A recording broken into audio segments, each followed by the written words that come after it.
This is another episode of Dangerous Ideas. My name is Sean Kanungo. I'm an innovation strategist. What we do is we break down concepts and frameworks that will change your life. Oh, wow.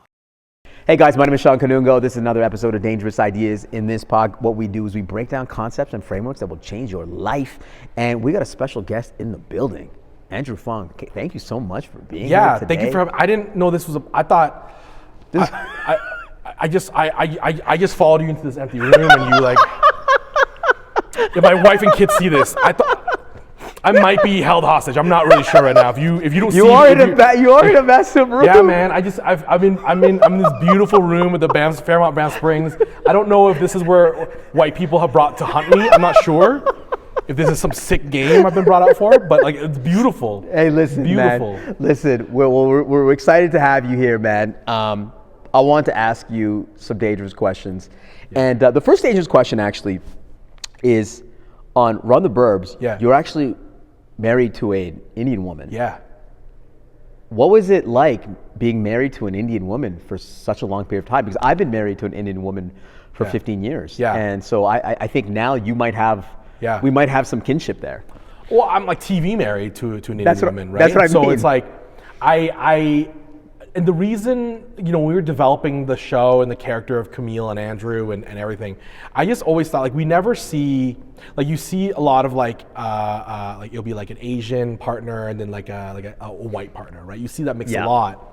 And I was like, but for me growing up, I saw a lot of like my friends end up marrying like, if they were Indian, they'd marry like an Asian partner, right? Yeah. And like a lot of that happening because there's a lot of similarities amongst like Indian, Pakistani, Punjabi families, and then Asian families, right? There's like a lot of similarities. Yep.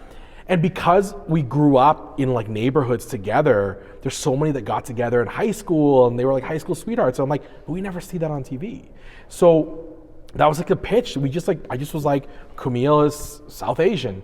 And it like never changed. It never changed. And we were able to, we were able to bring on Nilu Handa, who's an amazing writer, became showrunner in season 3 to really craft that character. Raki Morzaria was a writer in development and then ended up being cast as Camille. And so it's like a very natural progression and it opened up the door to so many comedic moments and opportunities. And it really stemmed from this place of just like, we felt like these two people's parents would sometimes have conflict, but also they as children of immigrants would constantly be struggling to find their identity, because I feel that way, of like constantly trying to find my culture and stuff. Growing up in Calgary, did you have a lot of brown friends and influence and Oh man, my grad date was a brown girl. Wow. Bernadette Gounder. Wow. Fijian. Wow. She's Fijian, and our whole friend group was like so diverse. Yeah. Filipino, Indian, Fijian, Costa Rican, Dutch Indonesian, Indian. Like we had like such a diverse friend group.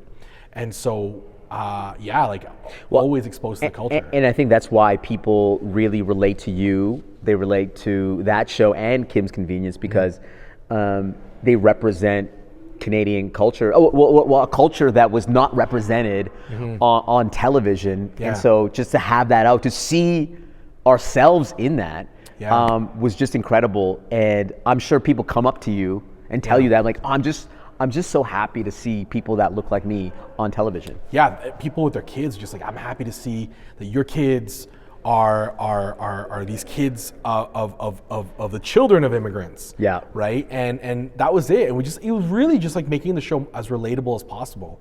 And what I loved is like in the first episode, we do this like backyard barbecue and someone commented, like it was a Twitter comment, it's like, wow, they're Asian, so how come they're like eating hamburgers and hot dogs? And I responded, I'm like, look, man, I don't want to ruin your illusion of what Asian people do. Yeah. But we love hamburgers and hot dogs. Like, I don't think you'll find, I don't think you find people who love hot dogs more than an old Indian or Vietnamese man. They love hot dogs. Yeah. And so I'm like, but like, that's the thing. It's like, I think sometimes like, when we look at cultures, we think they're so much more different, but like, no, man, we're all like, Yeah. there's like so many similarities, right? But it was an opportunity to be really culturally specific, to show the relatability, but then also the things that distinguish us, showing holidays, Holi, Raksha Bandhan, Lunar New Year, that, like showing the culture. But out of all those episodes, the conflict was always the same thing, family drama. Yeah. So it's like that, you know, like you show the culture, you show the specificity, but then at the end of the day, we all have family drama. That's amazing. Yeah. I'm curious, just having 2 young boys. Yeah. I got 3 kids. You got 3 kids? I got 3 kids. You don't look like you're older than 30, man. Wow. I'm going to tell my wife, hey, we're going to clip this clip out. Yeah. And I'm going to send it to my wife. Man, you know immediately. what- damn, Immediately. man. Man. Oh, man. Your kids know that you're famous? Yeah. Your kids know that, like, how do they know that? When was like the tipping point where like, Dad, like, are you on TV? Yeah. Well, it's when they saw me on TV, but more so. But you know, like you can see someone on YouTube or Yeah. You know what it is? It's so I'm very honored and privileged that Kim's Convenience did so well. Yeah. And it changed our lives for the entire cast. And someone's like, well, how often do you get recognized? I'm like, everywhere I go. And they're like, really? And like my friends were like, really? And then they go out with me and they're like, oh damn, it's everywhere. Yeah. Every Costco, every grocery store, every restaurant, every basketball game, every street I walk through, every hotel I walk through, people stop because that show was like the go-to show, especially in COVID. That show saved people. It saved families. So that hit show. And then Last One Laughing on Amazon Prime was the show that blew up. Yep. Again, COVID, right?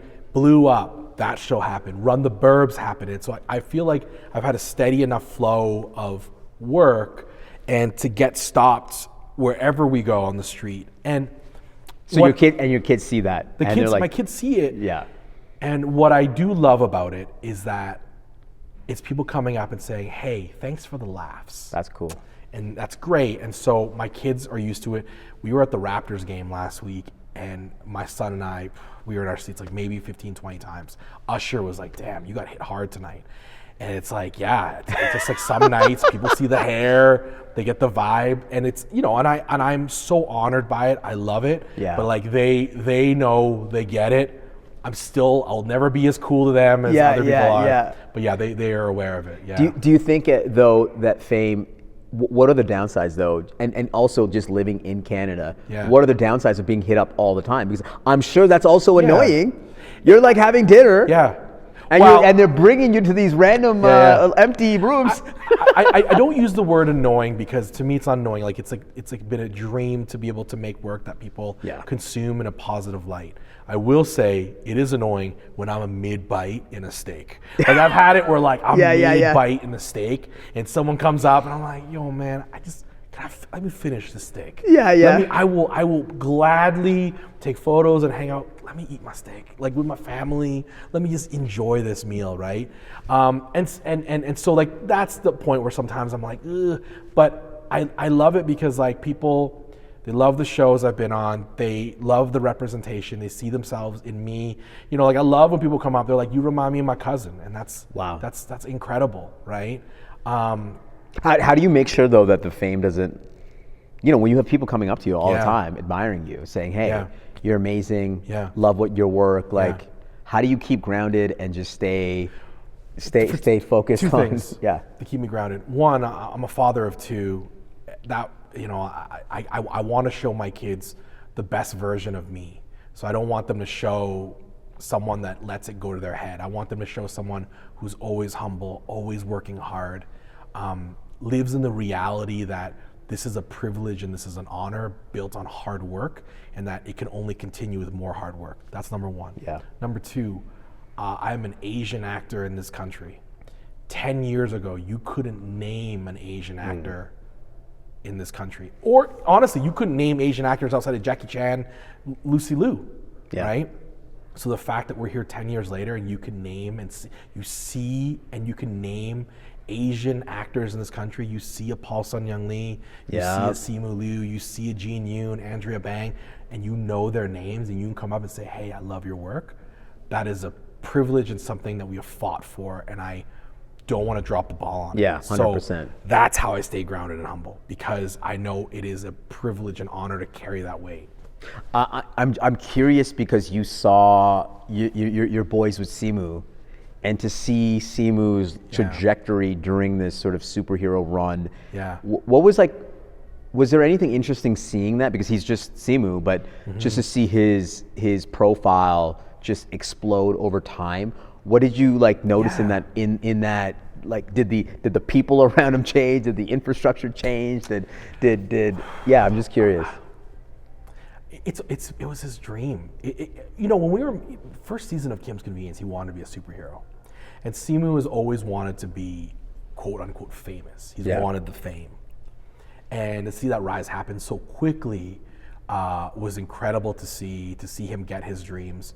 But I've also seen a lot of changes in him in learning how to manage it and deal with it, because I'm sure like everyone hits him up for stuff, and I'm like I only text him a couple times a year, a few times, usually like I see something and I'm like, yo man, I saw this is sick, man. Or like, I hope you're well, like happy birthday, and like we chat a little bit, or like, hey, my son's wearing a Shang-Chi shirt, and he's like, oh sick. It's like, so like I try to make sure that relationship is still really built in like just like buddies, you know, long time buddies, right?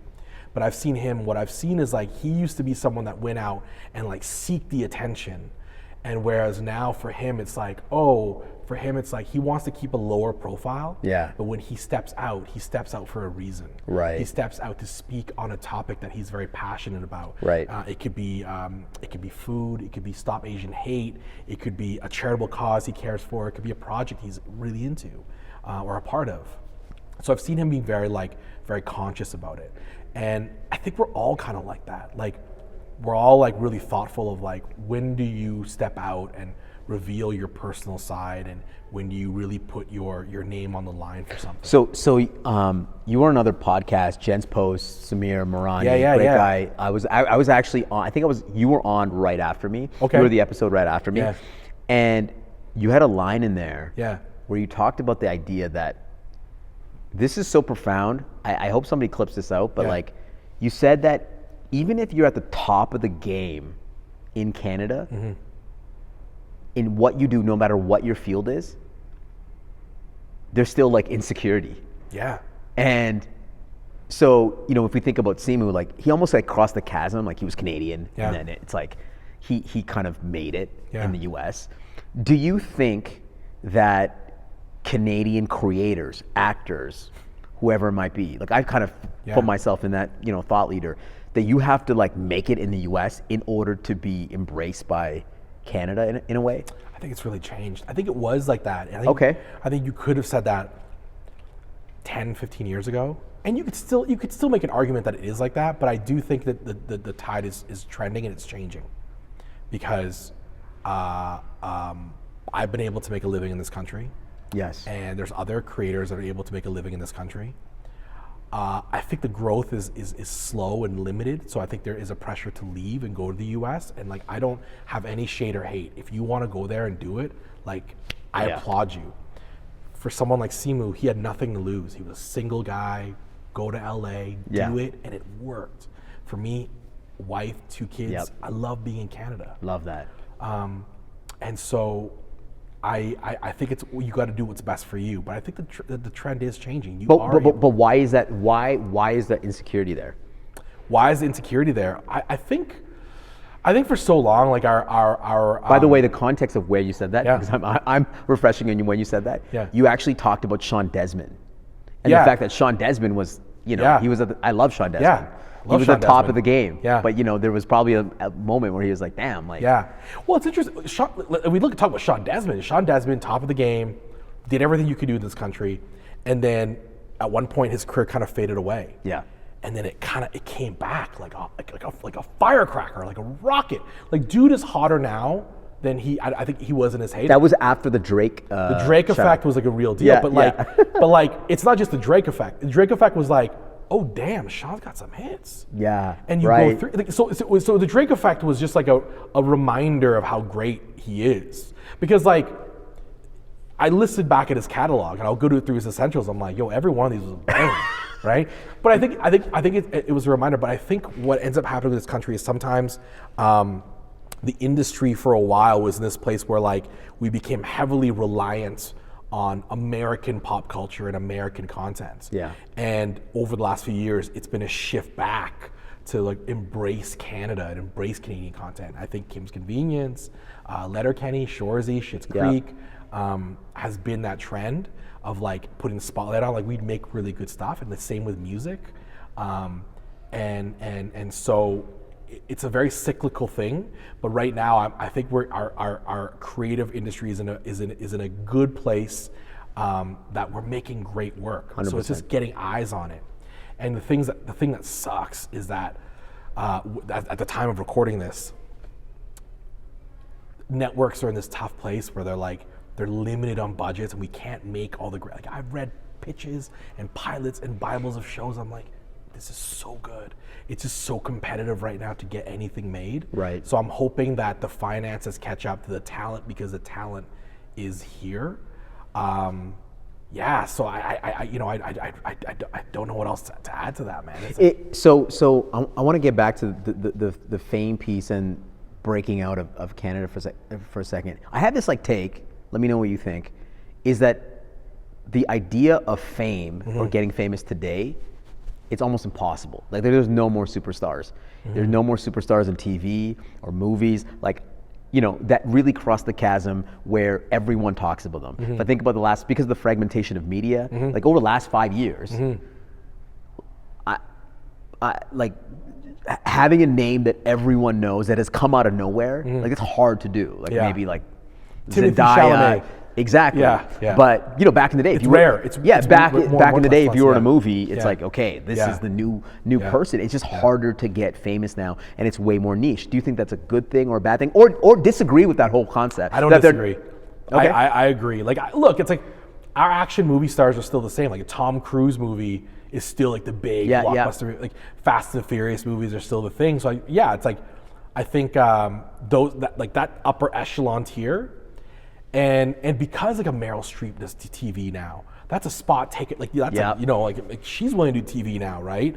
Steve Martin, Martin Short. Yeah. Like, it's so I think that the names that break through, everyone knows who they are, is harder. It's true.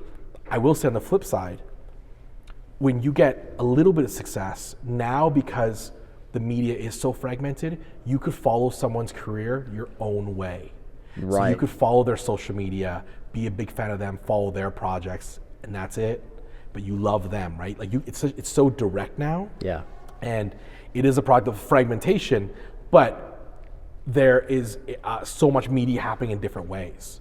So you follow their media. Is it television, or is it stuff you're making YouTube shorts, right? Or is it like little Instagram shorts, right? There's so much change happening. So I'll agree that we don't get those top big names popping up out of nowhere anymore. Household names was the thing. It's changing. Yeah. But now you can like when you were a band back in the day, you needed like a one hit to like make it big, right? But now you could have like an okay hit, but like have a churn out a bunch of them and be able to like build your network and be able to tour and be huge and make a living off it. Yeah. Because you're not trying to live off one system where you have so many multiple streams of how you make money now, right? So I agree, it's fragmented, but I don't know. Do you feel like as a traditional actor, talent, producer, creator, that you're actually competing against other creators, like individual creators? You actually compete against the TikToker. Yeah, I don't know if I compete.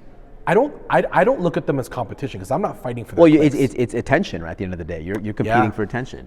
Yeah. So it's like, am I gonna watch Run the Burbs, or am I gonna watch this TikTok of somebody opening up a watermelon? Like, isn't that opening up a water with elastics? I don't know. Yeah, with the 100 elastics. Yeah. I never really thought of it that way. I never really thought of it that way because I think there's enough bandwidth for all of it to succeed. I don't want to look at my fellow creators as like competition.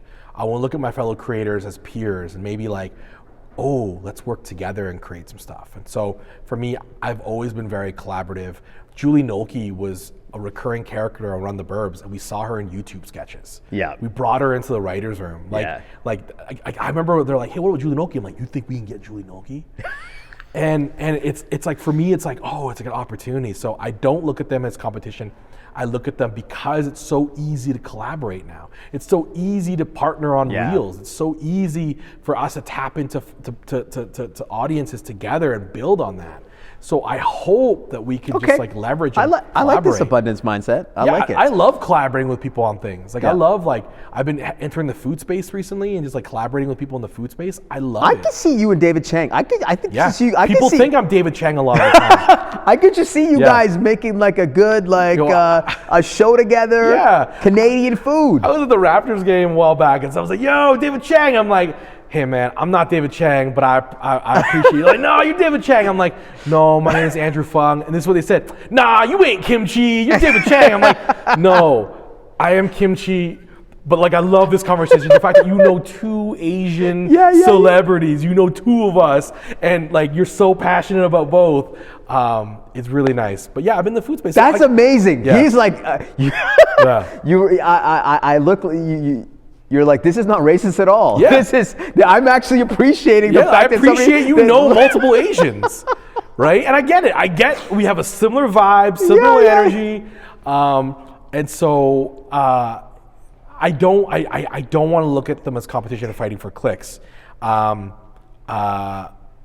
look at it as opportunities to collaborate. And so for me, even the way when we were casting on Burbs, I was always like, yo, I saw this person on TikTok. Can we get them into the show? Like, I was always looking at opportunities to bring. There's one guy I saw, he just like always looked like he was dressed in 1992. And he would always just like dance like New Jack style. Yeah. And I just kept pitching him like, can he just be in the club? Can he just like write a club episode where he's in the back? Because I just want to work with them. So like, I look at other creative people and all, and I think it comes from improv. Like, my background is in improv comedy.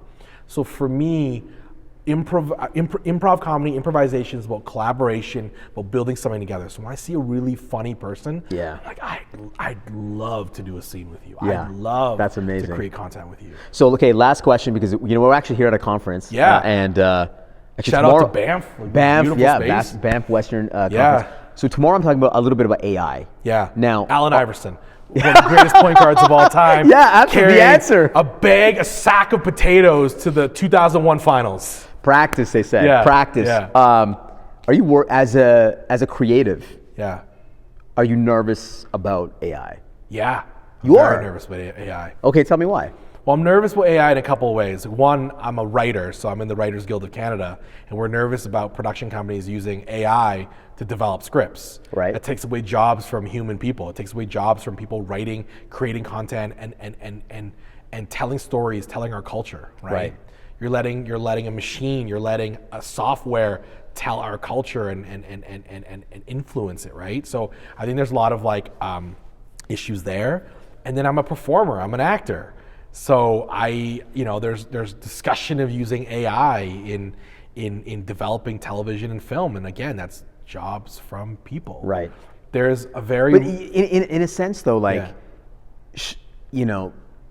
AI will help us accelerate what we're doing, and also like people will just naturally want something that's authentic and real, and that has taste, and that's provocative. I saw Ben Affleck talk about this idea. Well, AI can never understand taste, right? Because AI optimizes the past. So in a way, it's like in an AI world, don't we just like get more drawn to something that's genuine? If we're like hit with like AI content, AI scripts, and AI avatars. We're going to lean towards things that are more genuine, authentic. That's a great reference. AI can't do it until it can. Right. Like, didn't like a year ago, 2 years ago, we said AI can't get hands right. And then we're seeing hands come up and I'm like, ooh, it's getting closer and closer. Yeah. Like, obviously, like, I think people genuinely do want the connection. They want content. They want great stories. So AI can't do that until it can, and that's what worries me. Until we lower the bar maybe enough where it's good enough. Right. Right? And so if you're a production company or you're a studio and you're like, well, it's not as good as what this other project could be, but it's 1/10 the cost. You're right. Well, it's good enough at that point. So for me, that's what worries me. I also, for me, like, I'm a kid that was raised on Terminator 2 Judgment Day. Like, I just feel like all these conversations, you're just like, oh, I could, we're utilizing it too. I'm like, again, did none of us see Terminator 2? Right. At some point, the machine got so powerful that it eliminated humankind. Right. Who's going to be John Connor in this situation? Right. So for me, like, I have a lot of concerns there. And then, with these LA fires, I was reading articles about how the water used to run AI and to power it was like massive, and it was taking away from like how we as a society function and how we fight fires and that kind of stuff. So I'm like, I think there's a lot of moral questions around it. And so for me, I think there's places we use AI to help us, but there's certain areas where it starts taking away jobs from people, taking away livelihood. Right. I don't know if it's helping us anymore. Interesting. Well, I guess the counterpoint is that, if let's just talk about the space that you're in, which is around movies, TV shows, just the ability for AI to enable other creators and entrepreneurs to create better content because of AI. Yeah, I think it might be amazing. But anyways, I'm gonna leave. Well, to respond to that, it's really tough because there are ways that can enable us to help do things. But the concern is once it crosses certain lines, that it ends up just doing it for us. Right? So I don't know if this is the right analogy with it, but it's like sitting down, I gotta write a paper, right? And I gotta ask you a few questions, some pointers. That's ethical, that's good, I'm learning from it. But when's the point where I say, yo man, let me slip you a 50, can you just write the paper? Right? When do we cross that line? And that's what I'm concerned about. Well, we've crossed that line already. We've crossed that line already, Kids have already using AI to write their stuff. Yeah, we've already crossed that line. So I just think that it's human nature to, when we find something easier, sometimes we just gravitate towards it and we make it easier and easier and easier. So like AI is nice when we're trying to like do Google Maps and trying to look at like money numbers and like trying to look at markets and analyze data. That's great. But then AI is scary to me when we apply it to jobs that people are doing stuff with, right? Replacing humans, replacing actual people doing this work. That's what scares me.